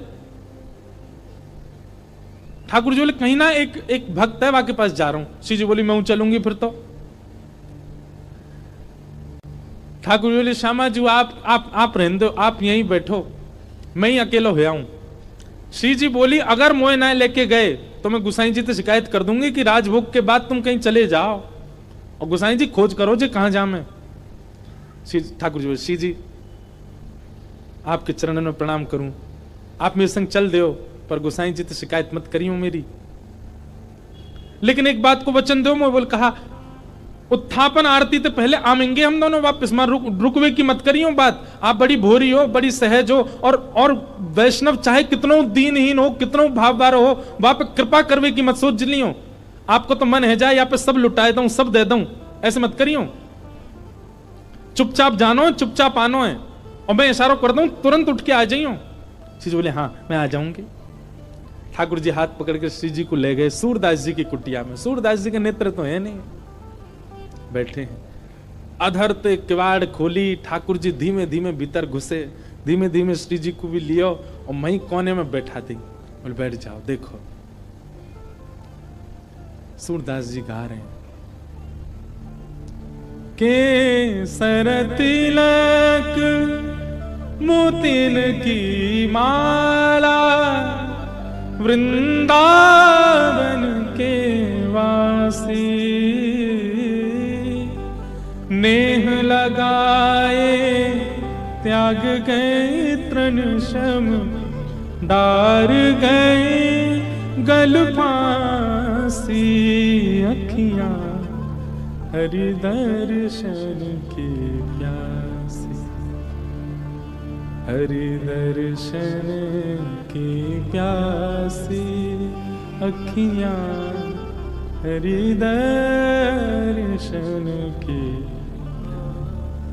ठाकुर जी बैठ के सुन रहे हैं, मंद मंद श्री जी के नेत्रन से आंसू गिर रहे हैं। ठाकुर जी धीमे धीमे पहुंचने बोले, श्यामाजू हल्ला मत करियो जी, जग जाएगो, और जगह को कहा हमें पकड़ लेगो, जान नहीं देगो, और फिर यहाँ पे कृपा कर दी तो फिर सबन पे करनी पड़ेगी, या हमारे रो मत, बिल्कुल आराम से बैठी रहो। बोले ठीक है। अच्छा, आपको क्या लगता है सूरदास जी को नहीं पता चली होगी कि ठाकुर जी आ गए? अच्छा, अब तक ठाकुर जी अकेले आते थे तो यह बात मानी जा सकती है कि सूरदास जी को नहीं पता चला होगा, पर श्री जी आ गई हैं तो यह बात निश्चित है कि सूरदास जी को पता लग चुका है कि श्यामा श्याम दोनों आ गए हैं। और इस बात का प्रमाण बताएं, हमारे वृंदावन में एक सूरदास और हुए, उनने ठाकुर जी का खूब भजन किया। इतने में ही ठाकुर जी प्रकट है गए, और प्रकट होकर के बोले, अरे बाबा मैं प्रकट है गया हूं, मैं तुम्हारे सामने ठाड़ा हूं, आ जाओ मेरे हृदय पे लग जाओ। सो बाबा बोले, अरे नंद के लाला, मैंने जुगल की उपासना करी, तुम अकेले काहे को आए? ठाकुर जी मन में सोचे, बोले जी अंदरो है या दिख तो होना है, ऐसी कह दूंगा श्री जी आई हैं तो मान जाएगा। ठाकुर जी बोले, हाँ श्री जी आई हैं, मेरे बगल में ही ठाड़ी हैं, आपको दिखना ही रही है, संग ही आई हैं। बाबा मंद मंद मुस्काए के बोले, लाला बाबड़ा कोई और बनाइयो, श्री जी ना आए तेरे संग। ठाकुर जी बोले, तुम्हें कैसे पता श्री जी ना आई? बोले, लाला श्री जी आई होती ना तो अब तक मैं आंधरो ना हो, तो श्री जी तो आते ही मुंह को नेत्र प्रदान कर देती। लाला तो विचार करना पड़े कि यहाँ पे कृपा करूं ना करूं, पर श्री जी तो प्रकट रहती, सबसे पहले मुंह को नेत्र ही प्रदान करती, वो देखे ही नहीं पाती। तू तो इतनी देर तक थाड़ो थाड़ो देख रहा हूं मुझे, श्री जी ना देख पाती, वो तो तुरंत नेत्र देती। इतने में ही किशोरी जी प्रकट हो गई, और किशोरी जी के प्रकट होते ही बाबा के नेत्र भी प्रकट है गए।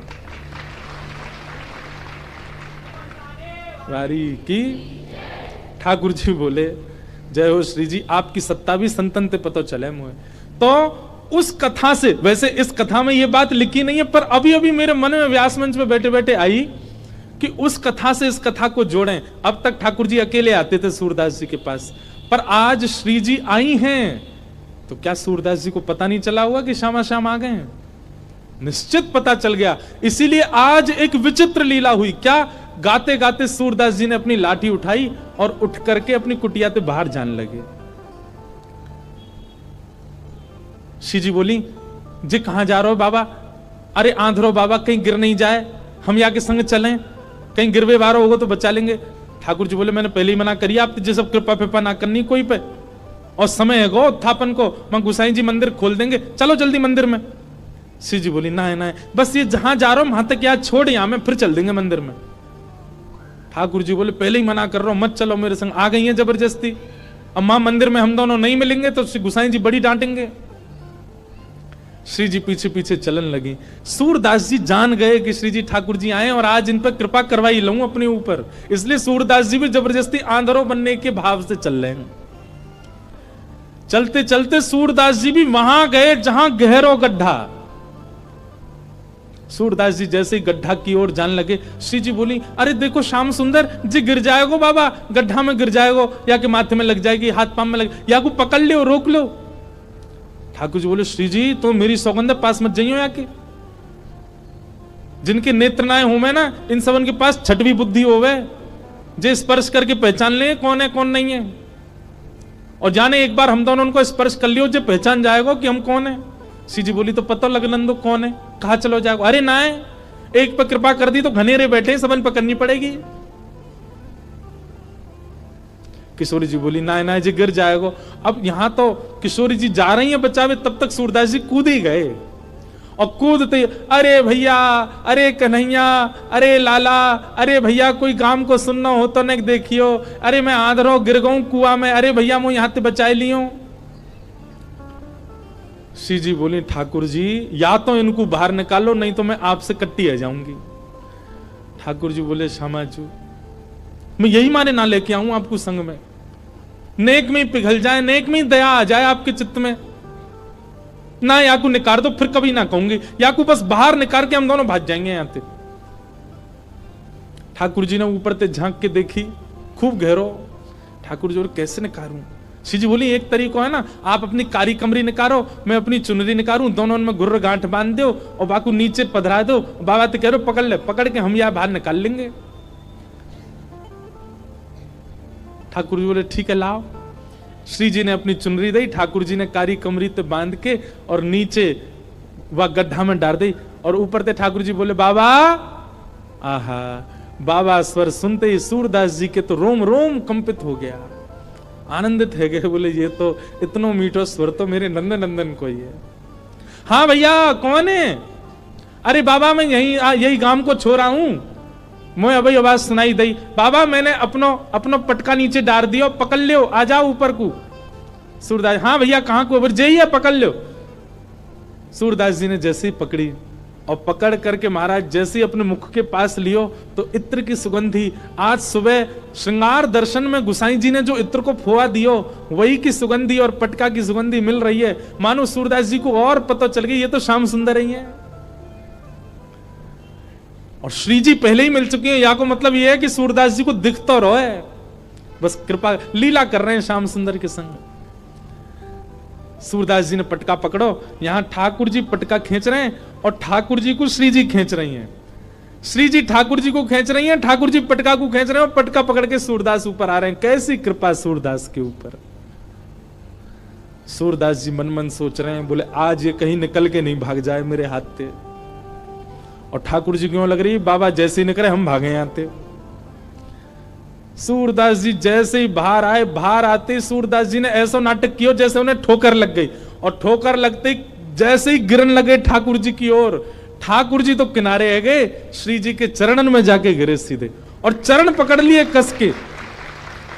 अब जैसे ही चरण पकड़े सूरदास जी ने, ठाकुर जी ने श्री जी को हाथ पकड़ करके जोड़ते खींची तो सूरदास जी के हाथ में किशोरी जी की नूपुर रह गई, और किशोरी जी को लेकर ठाकुर जी भाजे, वो जल्दी चलो बाबा पकड़ ले को।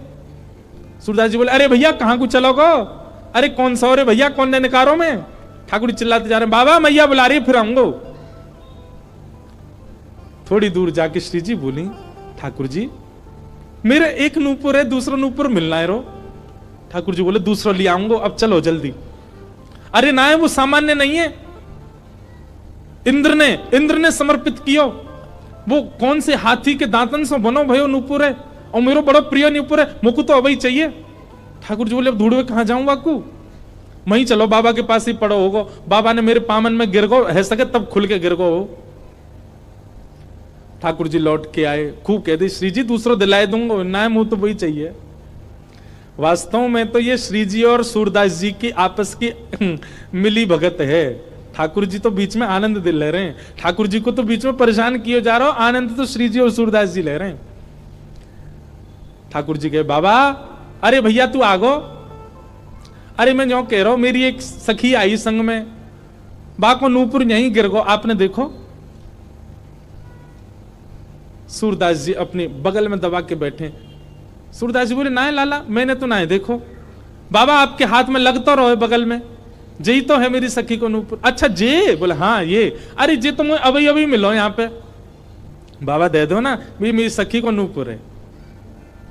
लाला जे नूपुर अगर मैंने तोय दे दियो और कहीं बाद में कोई सखी वास्तव में आके मुझे बोली बाबा मेरो नूपुर देखो का, मैं कैसे पहचानूं कि वो सखी तेरे संग है?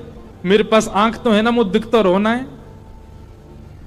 तो बाबा हम कहते रहे कि नूपुर हमारा। बोले कहवे ते का होवे, एक नूपुर मेरे पास है तो निश्चित है दूसरा तुम्हारे पास ही होगा, दूसरे नूपुर की पहचान करा दो तो पहले दे दूंगा। ठाकुर जी बोले पहचान कैसे होगी? बोले अपनी सखी तक है, अपने पाम आगे करेगी, मैं जैसे स्पर्श करके देख लूंगा कि हाँ ये नूपुर एक ही है तो मैं दूसरा पहना दूंगा। ठाकुर जी बोले मैं सब समझ रहा हूं, जे बाबा पाम छुए के चक्कर में पकड़ लेगो कस के अब ना जान दूंगा, और फिर क्या करेंगे हम? श्री जी बोली कोई बात ना, मैंने अरे नहीं श्री जी आप पीछे रहो, मैं दूसरा दबाए दूंगा, नाम वो तो वही चाहिए जो सूरदास के हाथ में। श्री जी आगे बढ़ गई, ले बाबा नूपुर देख लो। सूरदास जी ने जैसे स्पर्श किया समझ गए, अरे हाँ भैया ये तो वही नूपुर है, लो मैं पहना दूं। दूसरे पाम में सूरदास जी ने पहनायो और पहनाते ही महाराज अंक में भर लिए श्री जी के चरण। बोले अब ना जान दूंगो, मैं जान गया हूं जो साक्षात वृषभानु दुलारी हैं। और लाला तू जो मुख निकार के गयो मैं सब जान गया हूं, तू नंद जी को लाला है। जीवन ने कर गो गाते गाते तुम दोनों के यश को आज पहली बार पकड़ में आयो, अब नहीं जान दूंगो। ठाकुर जी ने खूब खींची पर श्री जी नहीं छोड़ी सूरदास जी ने। ठाकुर जी बोले बाबा तू जो कहेगो सो करेंगे, जे बता करनो कहा है, तू कैसे छोड़ेगो। बसो मोरे नैनन में यह जोड़ी, बसो मोरे नैनन में यह जोड़ी। सूरदास जी कह रहे हैं मैं नेत्रन से आंध रहूं, मुंह दिखे ना है, पर मैं आपसे एक ही वरदान चाहूं, मेरे एक नेत्र में सदा श्री जी और दूसरे नेत्र में सदा आप विराजमान है जाओ, आपके नित्य दर्शन मुंह को होयो करें, बस यही वरदान दे दो। नव दुलहे ब्रज राज सावरो, दुल्हन राधा गोरी, बसो मोरे नैनन में यह जोड़ी, बसो मोरे नैनन में यह जोड़ी। प्रिया प्रियतम दोनों ने युगल रूप में खड़े है करके सूरदास जी के नेत्रन पे हाथ धर दिए और कही सूरदास खोल के देखो। आज सूरदास जी ने पहली बार नेत्र खोले और श्यामा श्याम के युगल प्रत्यक्ष दर्शन उनको है गए। रोम रोम को दर्शन कियो, एक एक अंग को दर्शन कियो, घूम घूम के परिक्रमा लगाई दोनों की और फिर दोनों से प्रार्थना करिए बस एक वरदान दे दो। कहा मुझे फिर से अंधो बना दो, अब आप दोनों दिख गए, अब दुनिया में और कोई को नहीं देखना है। ये जो सूरदास जी के साथ घटना हुई ये क्या है? ये रास है। सूरदास जी जब तक पद गा रहे हैं, जब तक पद बना रहे हैं, निर्माण कर रहे हैं, वो सब रस है, पर उनके रस से प्रसन्न होकर के जब ठाकुर जी कृपा करने उनके पास आ गए, यही रास है। हम सब रस में व्यवस्थित हैं, हम सबकी स्थिति अभी रस में है, पर हमारा रस रास में परिवर्तित होना चाहिए और उसके लिए रस को सुंदर बनाना पड़ेगा। रस इतना सुंदर कर लो। देखो मैं एक बात कहूं भैया, हम सब गुल्ला हैं, भक्ति को रस जादना हमारे भीतर भर गयो, हम कहा बन जाएंगे? रसगुल्ला। और जादना रसगुल्ला बन गए भाई ना ठाकुर जी हमारा भोग लगा लेंगे। हम सब गुल्ला हैं, बस रस की कमी है। ये भक्ति को रस, ये भाव को रस, ये प्रेम को रस अपने अंदर जितना हो सके भर लो, या गुल्ला को रस से युक्त कर लो। जादना ये रसगुल्ला बन गए, ठाकुर जी आकर के भोग लगाएंगे और वही भोग की प्रक्रिया ही रास है। गोपियां कहती हैं मैवं विभोरहति भवान गदितुम नृशंसम संत्यज्य सर्व विषयां स्तव पाद मूलम भक्ता भजस्व दुर्वग्रहमात्यजास्मान देवो यथादि पुरुषो भजते मुमुक्षु। सब गोपियां अपने अपने घर छोड़ करके आ गई रास में, और जब भगवान ने उनको स्वीकार नहीं किया, स्वीकार करने का मन नहीं है ऐसा नहीं, ठाकुर जी नाटक कर रहे हैं। ठाकुर जी गोपियों से बोले अरे राम राम राम, तुम सब अपने पति परिवार छोड़ के यहां चली आई हो, लौट जाओ वापस अपने अपने घर को। तब गोपियां ये श्लोक कहती हैं और कहती हैं नाथ वास्तव में भक्त बनना भात बनने के समान है, बहुत कठिन है। जैसे भात को पहले कूटा जाता है, उसके छिलके से बाहर निकाला जाता, उबलते हुए पानी में डाला जाता, तब जाकर के वो भात निर्माण होता है। लेकिन भोक्ता उसको दाल में मिला के खा लेता, उसको पता नहीं होता कि भात कितनी मेहनत से बना। ऐसे ही हम भक्त कितनी मेहनत से बनते हैं, आपको क्या पता। लोक लाज मर्याद, घर के ताने, पति पत्नियों के आपस के रोक टोक, बच्चों की जिम्मेवारियां सब छोड़ करके हम आपकी शरण में आते हैं और आप हमको स्वीकार नहीं करते। ये तो संसारी बात है। फिर विषय विलास भोग काम क्रोध ईर्षा द्वेष, ये सब हमको रोकते हैं आपसे मिलने के लिए, और हम सबसे लड़कर के आपके पास आते हैं और आप इस प्रकार हमको दुत्कार रहे हो।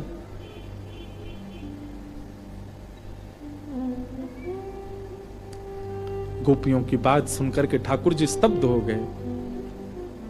गोपियां बोली हमारा प्रेम ऐसा नहीं है। ध्यान से सुनिएगा इस बात को।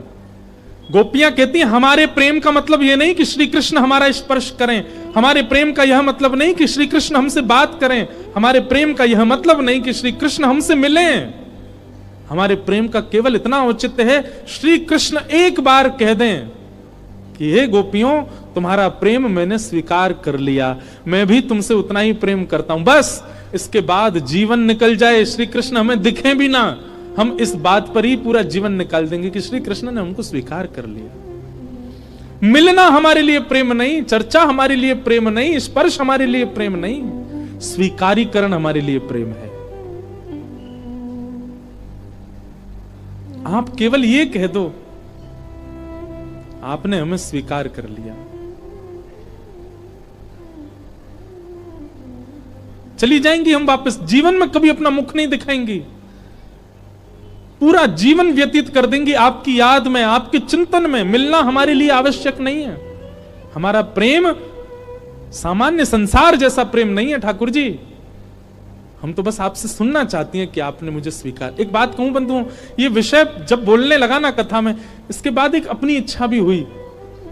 इन कथाओं करने से, गिरधरलाल जी की सेवा करने से, सब करने से केवल एक ही चीज चाहिए, नाथ कभी स्वप्न में ही आकर के आप केवल इतना कह देना, लाला मैंने तो स्वीकार कर लिया, बस आप हमें प्रत्यक्ष दिखो, आप हमारे सामने बैठ जाओ, हमारे साथ खेलो कूदो, हम इस योग्य भी नहीं है कि हम आपकी सारी व्यवस्था कर सकें, आप मत आना, लेकिन हमको एक बार बता दो कि आप हमसे प्रसन्न हो ना, आपने हमें स्वीकार कर लिया ना। गोपियों का प्रेम, गोपियों के इस भाव को सुनकर के श्री ठाकुर जी स्तब्ध हो गए। तो भगवान बोले हम तो तुम्हारी परीक्षा ले रहे थे। गोपी बोली ज्यादा परीक्षा मत ले करो, कहा होता ना हमने परीक्षा ले ली ना, रोते डोलोगे यशोदा मैया के पास, जब देखो तब परीक्षा ले लो। यही एक ऐसी लीला होती है राम अवतार में, जब केवट की नाव में भगवान बैठ गए तो केवट पार ले जा रहा था, और जैसे ही किनारा आने वाला होता केवट फिर से नाव घुमा के फिर वहीं ले आता, जैसे किनारा आता फिर घुमा के फिर उधर ले जाता, बीच में ही घुमाता रहा नाव को। लक्ष्मण जी को गुस्सा आने लगा, सीता जी को अजीब सा लगने लगा, राम जी उसकी मुख की ओर देखें, भाई 45 मिनट हो गए तो हमें बीच में ही क्यों घुमा रहा है, पार क्यों नहीं उतार देता। केवट कहता इतने में ही थक गए, और आप जो हमको 84 लाखों में घुमाते रहते हो, हम नहीं थकते होंगे? आपको कभी दया आती है हमारे ऊपर? कभी चींटी बना देते हो, कभी कुकर, कभी सूकर, कभी कुछ, इतना हमको घुमाते हो आप। बड़ी मुश्किल से जाके मानव बनाऊं अब जाके मैं, और भली भांति आज मानव बना तो मेरे हाथ आप और पड़ गए। अच्छे से घुमाऊंगा आज तो। मानो केवट ठाकुर जी से ये बात कह रहा हो कि आप इतना हमें परेशान कर देते हो 84 लाख में घुमा के, खुद नेक में ही है गए, आगे से ठाकुर जी जो भी आपका नाम गाए उसको ज्यादा परेशान मत करना। ठाकुर जी ने जब वचन दिया तब केवट ने पल्ली बार छोड़ा। गोपियां सब कह रही हैं भूल गए, भक्त जब परीक्षा लेवे आ जाए तो पसीना छूट जाए तुम्हारे, और खुद हमारी इतनी परीक्षा ले रहे हो।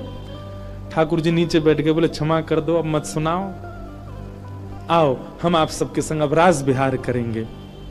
कामदेव आया, भगवान ने कामदेव को नष्ट कर दिया, और कामदेव को बता दिया, बोले हे कामदेव ये कोई काम लीला नहीं है जो तू चला आया मुंह उठा के। कामदेव बोला सुंदर स्त्री सुंदर पुरुष जब मिलते हैं तो मुझे तो आना पड़ता है। भगवान बोले ये सुंदर स्त्री पुरुष नहीं है, जीवात्मा और परमात्मा है, क्यों भूल जाता है इस बात को। कामदेव बोला नहीं मैं तो आऊंगा। भगवान बोले तू आके दिखा। जैसे ही कामदेव ने प्रवेश किया रास की भूमि में, भगवान ने अपना रूप इतना सुंदर बनाया कि भगवान के रूप को देख के कामदेव मूर्छित होकर गिर पड़ा, और भगवान का नाम पड़ गया मदन मोहन। कामदेव को भी जो मोहित कर लेते हैं, बोले मदन मोहन लाल की। ठाकुर जी मदन मोहन बन गए और गोपियों के संग रास किया। और रास कैसा कर रहे हैं, एक एक गोपी के पास जाते हैं, उसके घर की बनी वस्तु पाते हैं, कभी उसके संग बात करते हैं, किसी के पसीना पहुंच देते हैं, किसी के चरण दबा देते हैं, किसी को अपनी पद्दी पर बिठा लेते हैं, किसी के संग नाचते हैं, किसी के संग गा लेते हैं। इस प्रकार सब गोपियों को ठाकुर जी प्रायोरिटी दे रहे हैं, यही रास है। लेकिन करते करते करते करते गोपियों के अंदर वही आ गया जो नहीं आना था, अभिमान। अब किसी ने प्रश्न किया, गोपियों के अंदर अभिमान क्यों आया? आचार्य के बिना यदि ठाकुर जी के श्री का, ठाकुर जी के वैभव का, ठाकुर जी के यश का, ठाकुर जी की दीन वत्सलता का अगर दर्शन किया तो हम में दोष आ जाएगा। इसलिए एक आचार्य, एक गुरु होना जरूरी है जीवन में। लोग पूछते हैं गुरु क्यों आवश्यक? क्योंकि अगर ठाकुर जी कभी जीवन में आ गए, बिना गुरु के अगर ठाकुर जी का दर्शन किया तो आपसे दोष बन जाएगा। गुरु बताएंगे कैसे करना है। गोपियों के चित्त में अभिमान आया, भगवान वहां से अंतर ध्यान हो गए। गोपियों ने सब जगह ढूंढा, कहीं नहीं मिले। तभी यमुना जी के तट पर श्री किशोरी जी बैठी हैं, माने गुरु बैठे हैं, आचार्य बैठे हैं। जब गोपियों ने जाकर के श्री किशोरी जी को प्रणाम किया, किशोरी जी की कृपा हुई, तब गोपियों ने गोपी गीत गाया, जिस गीत से श्री ठाकुर जी प्रकट हुए। श्री राधा रानी कौन है? आचार्य, गुरु हैं। उनके आश्रय के बिना यदि ठाकुर जी का दर्शन हम करेंगे तो हमारे भीतर ये दुर्भाव आ सकता है, अभिमान आ सकता है, दोष आ सकते हैं। पर आचार्य युक्त होकर के जाएंगे तो दोष नहीं आएगा। गोपियां सब जाकर के किशोरी जी से प्रार्थना कर रही हैं, हे किशोरी जी, हम सब घर परिवार लोक लाज सब छोड़ करके श्याम सुंदर से मिलने आई और वो हमें अकेले छोड़ करके चले गए। सब जगह ढूंढा, नहीं मिल रहे। सब गोपियां किशोरी जी के चरणों में जाकर के निवेदन करती हैं कि ठाकुर जी अंतर ध्यान हो गए हैं। तब किशोरी जी की कृपा से यमुना तट पर बैठ करके गोपियों ने गोपी गीत गाया। 2-4 पंक्ति हम गाएं। जयति तेधिकं जन्मना ब्रजः श्रयत इंदिरा सस्वदत्रहि। गोपियां कह रही हैं, लाला ये तुम अंतर ध्यान है कि ज्यादा इतराओ नहीं। ते जन्मना ब्रजम अधिकम जयति, तुम्हारे जन्म लेने से ब्रज की और अधिक जय जयकार हो गई है। लेकिन इसका मतलब यह है कि तुम्हारे जन्म से पहले भी ब्रज पूजनीय था, वंदनीय था, पर आपने जन्म लेकर के इस ब्रज को और श्रेष्ठ बना दिया। हम मानते हैं इस बात को, पर ऐसा मत मानो कि आप चले गए हो तो हमारे लिए कुछ नहीं। हमारे लिए तो ब्रज वृंदावन ही श्री कृष्ण है। और दूसरी बात कहती हैं गोपियां, लाला तुम ज्यादा इतराओ नहीं। क्यों? तुम जो इतने प्रिय बन गए हो, तुम जो इतने सर्वव्यापी बन गए हो, सबके इतने स्नेहस्पद बन गए हो, स्नेह आस्पद बन गए हो, इसके पीछे भी ब्रज में तुम्हारा जन्म हुआ इसलिए। अगर तुम्हारा जन्म कहीं और भयो होता तो इतना स्नेह ना करते दुनिया के लोग तुम ते स्नेह यही मारे कर रहे हैं क्योंकि तुम हम ब्रजवासीन के बीच में आए हो, तुम यहाँ ब्रज में जन्मे हो। हम गोपीन ने लाड़ दुलार करके ऐसा प्रेम स्थापित कियो, या हमारी पूरी दुनिया तुमसे प्रेम कर रही है लाला, और तुम हम ही ब्रजवासीन को छोड़ के अंतर ध्यान है गए हो। गोपियां अनेक अनेक भाव अपने गोपी गीत के माध्यम से कह रहे हैं। अंत में गोपियों ने जब रुदुः स्वस्वरम राजन ताशामाविर्भूत सौरी स्मयमाय मुखाम्बुज पीतांबरधर श्रगवी साक्षान मन्मथ मन्मथ। गोपियों के रुदन को देख करके श्री ठाकुर जी पीतांबरी पहन करके सब गोपियों के बीच में पुनः प्रकट हो गए। बोलो रास रासेश्वर भगवान की, रास बिहारी लाल की। ठाकुर जी प्रकट हो गए। जैसे ही प्रकट हुए सब गोपियों ने दौड़ करके ठाकुर जी को पकड़ लिया। कहने का अभिप्राय, कभी ठाकुर जी की बहुत याद आ रही हो और ऐसा लग रहा हो कि ठाकुर जी समीप नहीं है, नेत्र बंद करके गाना प्रारंभ कर दो, क्योंकि स्वयं भगवान कहते हैं नाहम वसामि वैकुंठे योगिनाम हृदयेन च मद भक्ता यत्र गायन्ति। जहां मेरे भक्त मिलकर के मेरा गुणगान करते मैं वहीं रहता हूं। ऐसे श्री ठाकुर जी गोपियों के गायन से सबके बीच में प्रकट हो गए। और अब यहां महारास हुआ। सब गोपियों ने महारास किया।